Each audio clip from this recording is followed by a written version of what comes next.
山药切菱形片儿。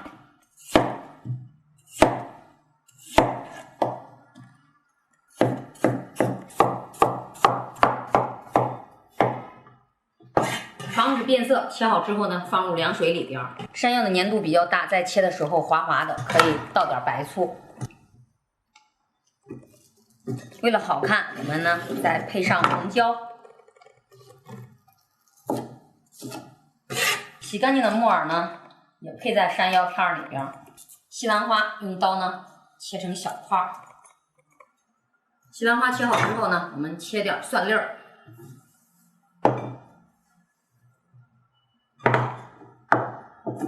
好了，现在就可以了。水开，把刚刚这个西兰花呢放入开水里边，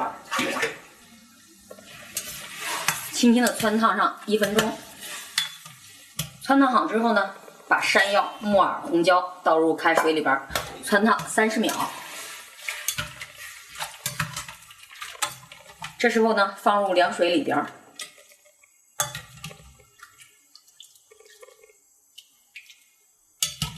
锅里边倒入油，放入切好的蒜末，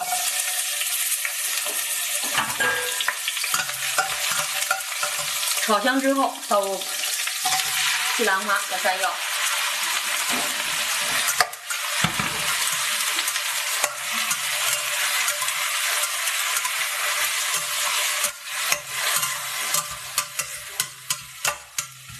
这个菜以清淡为主，只需要加入少量的盐。 鸡精翻拌均匀就可以出锅。